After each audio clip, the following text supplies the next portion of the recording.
Roman law is the legal system of ancient Rome, including Roman military jurisdiction and the legal developments spanning over 1,000 years of jurisprudence, from the 12 Tables to the Corpus Juris Civilis ordered by Eastern Roman Emperor Justinian I.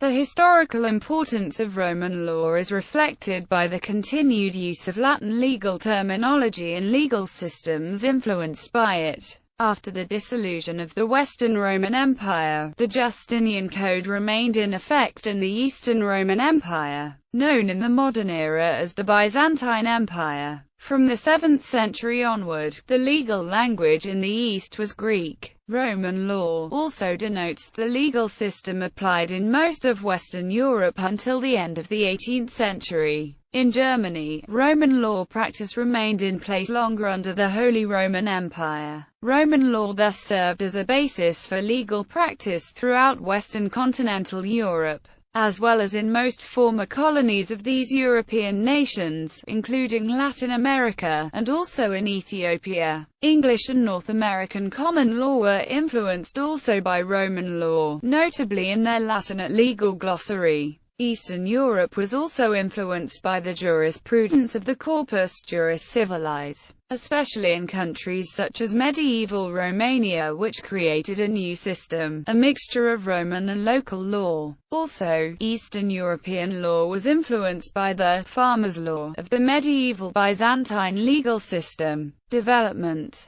Before the 12 Tables, private law comprised the Roman civil law that applied only to Roman citizens, and was bonded to religion, undeveloped, with attributes of strict formalism, symbolism, and conservatism, e.g., the ritual practice of mancipatio. The jurist Sextus Pomponius said, "At the beginning of our city, the people began their first activities without any fixed law, and without any fixed rights. All things were ruled despotically, by kings." It is believed that Roman law is rooted in the Etruscan religion, emphasizing ritual. The 12 Tables. The first legal text is the Law of the 12 Tables, dating from the mid-5th century BC. The plebeian tribune, Terentilius Arsa, proposed that the law should be written, in order to prevent magistrates from applying the law arbitrarily. After 8 years of political struggle, the plebeian social class convinced the patricians to send a delegation to Athens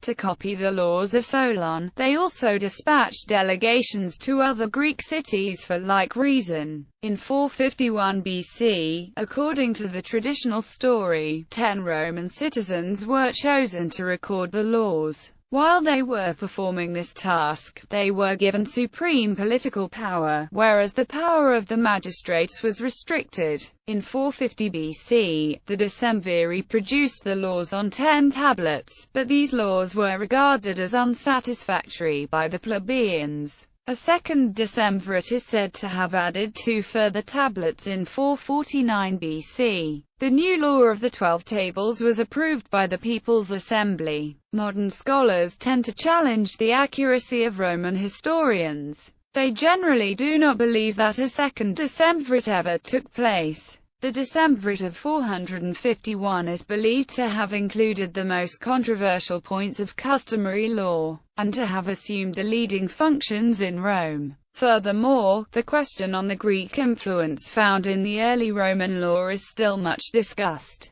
Many scholars consider it unlikely that the patricians sent an official delegation to Greece, as the Roman historians believed. Instead, those scholars suggest the Romans acquired Greek legislations from the Greek cities of Magna Graecia, the main portal between the Roman and Greek worlds. The original text of the 12 Tables has not been preserved. The tablets were probably destroyed when Rome was conquered and burned by the Gauls in 387 BC. The fragments which did survive show that it was not a law code in the modern sense. It did not provide a complete and coherent system of all applicable rules or give legal solutions for all possible cases. Rather, the tables contained specific provisions designed to change the then existing customary law. Although the provisions pertain to all areas of law, the largest part is dedicated to private law and civil procedure. Early law and jurisprudence. Many laws include lex Canalea, leges licina sextii, lex Ogulnia, and lex Hortensia. Another important statute from the Republican era is the lex Aquileia of 286 BC, which may be regarded as the root of modern tort law. However, Rome's most important contribution to European legal culture was not the enactment of well-drafted statutes,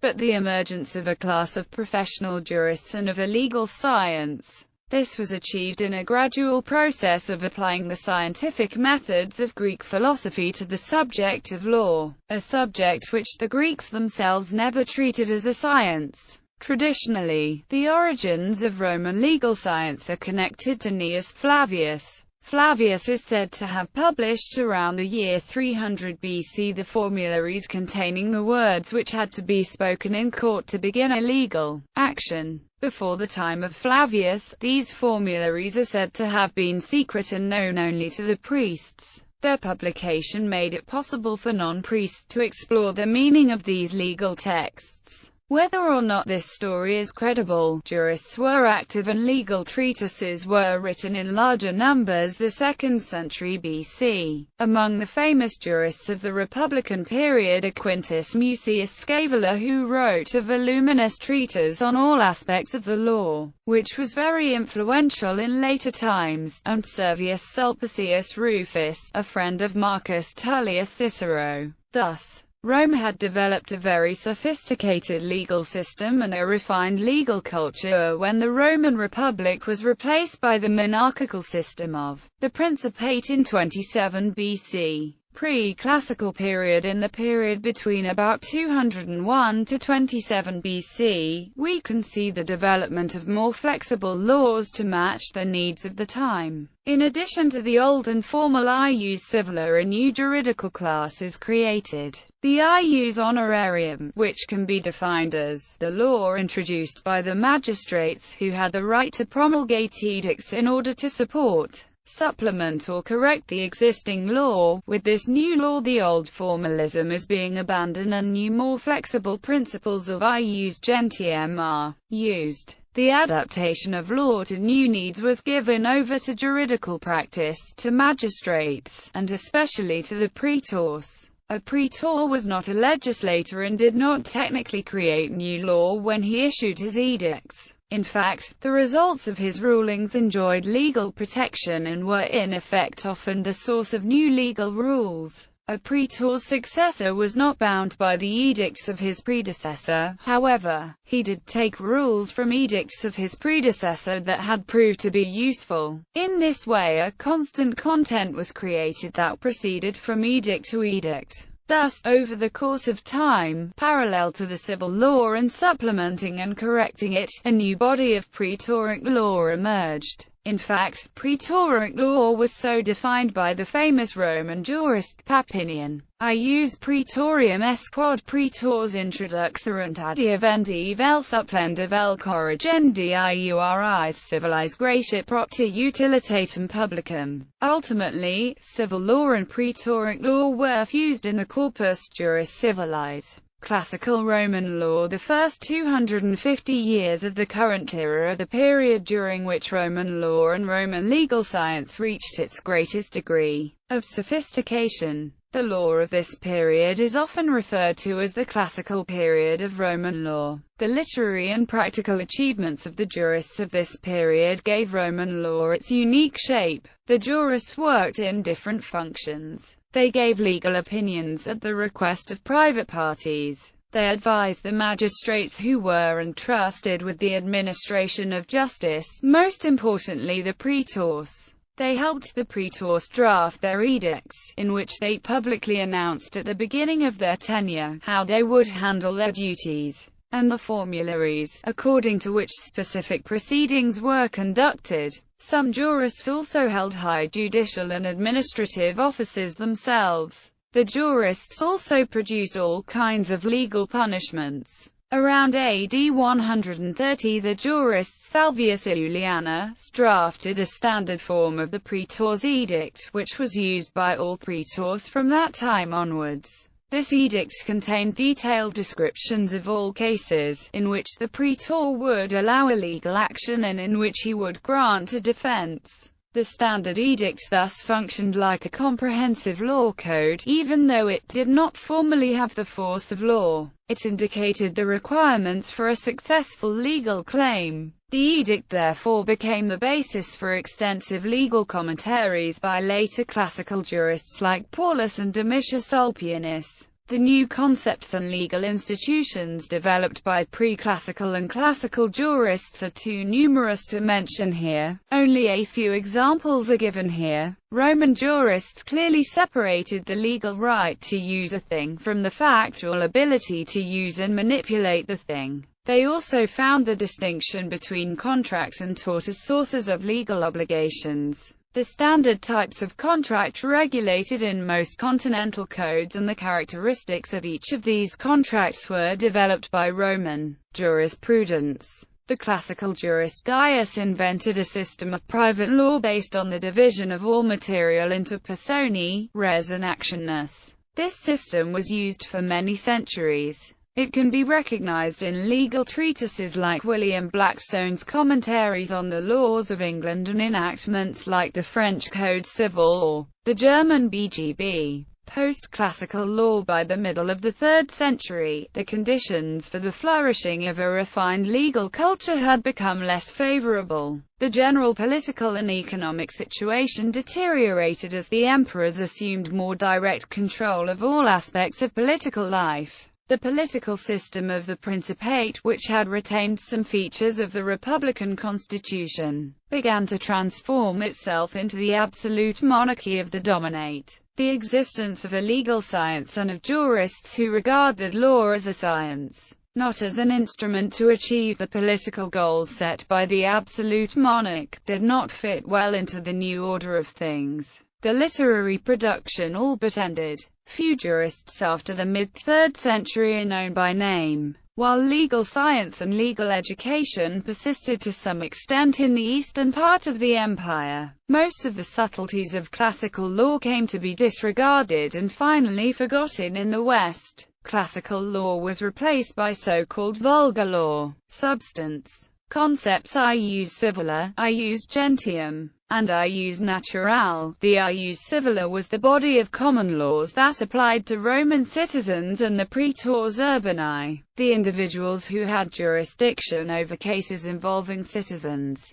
The ius gentium was the body of common laws that applied to foreigners, and their dealings with Roman citizens. The praetors peregrini were the individuals who had jurisdiction over cases involving citizens and foreigners. Jus naturale was a concept the jurists developed to explain why all people seemed to obey some laws. Their answer was that a natural law instilled in all beings a common sense. Ius scriptum and ius non scriptum, meaning written and unwritten law, respectively. In practice, the two differed by the means of their creation and not necessarily whether or not they were written down. The ius scriptum was the body of statute laws made by the legislature. The laws were known as leges and plebiscita. Roman lawyers would also include in the ius scriptum the edicts of magistrates, the advice of the Senate, the responses and thoughts of jurists, and the proclamations and beliefs of the emperor. Ius non scriptum was the body of common laws that arose from customary practice and had become binding over time. Ius commune and ius singulare. Ius singulare is special law for certain groups of people, things, or legal relations, unlike general, ordinary law. An example of this is the law about wills written by people in the military during a campaign, which are exempt of the solemnities generally required for citizens when writing wills in normal circumstances.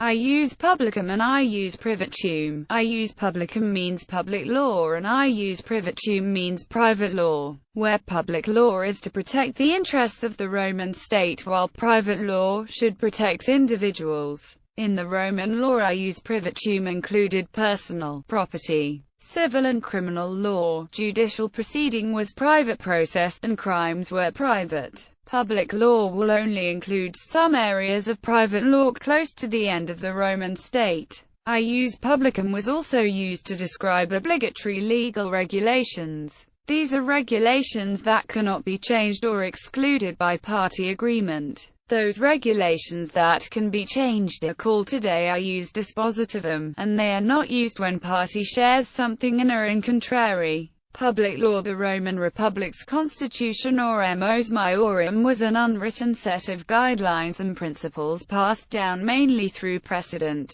Concepts that originated in the Roman constitution live on in constitutions to this day. Examples include checks and balances, the separation of powers, vetoes, filibusters, quorum requirements, term limits, impeachments, the powers of the purse, and regularly scheduled elections. Even some lesser-used modern constitutional concepts, such as the block voting found in the Electoral College of the United States, originate from ideas found in the Roman constitution. The constitution of the Roman Republic was not formal or even official. Its constitution was largely unwritten, and was constantly evolving throughout the life of the Republic. Throughout the 1st century BC, the power and legitimacy of the Roman constitution was progressively eroding. Even Roman constitutionalists, such as the Senator Cicero, lost a willingness to remain faithful to it towards the end of the Republic. When the Roman Republic ultimately fell in the years following the Battle of Actium and Mark Antony's suicide,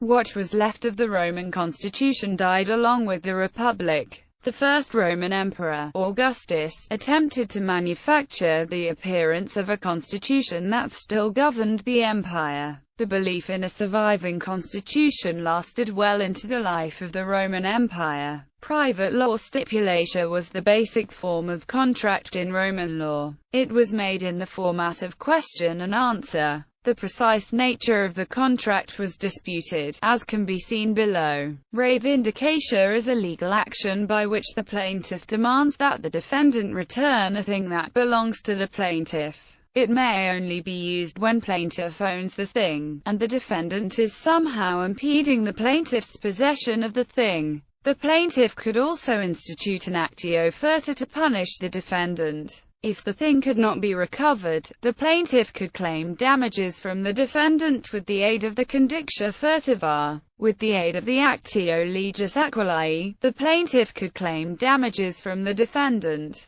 Reivindication was derived from the ius civila, therefore was only available to Roman citizens. Status to describe a person's position in the legal system. Romans mostly used the expression togius. The individual could have been a Roman citizen unlike foreigners, or he could have been free unlike slaves, or he could have had a certain position in a Roman family either as the head of the family, or some lower member, alieni iuris, which lives by someone else's law. Two status types were senator and emperor. Litigation. A history of Roman law can be divided into three systems of procedure: that of legis actionis, the formulary system, and cognitia extra ordinem. The periods in which these systems were in use overlapped one another and did not have definitive breaks. But it can be stated that the legis actio system prevailed from the time of the 12 Tables until about the end of the 2nd century BC.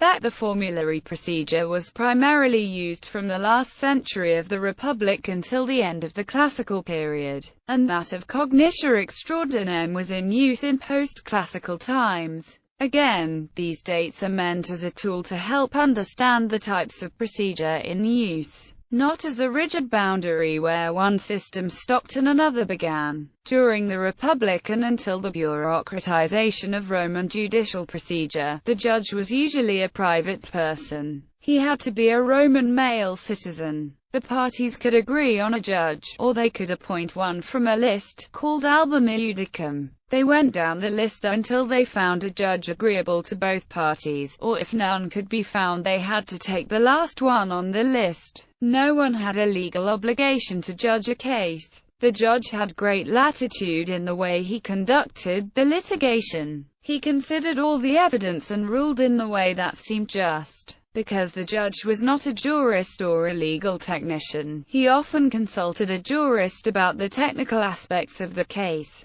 but he was not bound by the jurist's reply. At the end of the litigation, if things were not clear to him, he could refuse to give a judgment, by swearing that it wasn't clear. Also, there was a maximum time to issue a judgment, which depended on some technical issues. Later on, with the bureaucratization, this procedure disappeared, and was substituted by the so-called extra ordinem procedure, also known as cognitory. The whole case was reviewed before a magistrate, in a single phase. The magistrate had obligation to judge and to issue a decision, and the decision could be appealed to a higher magistrate.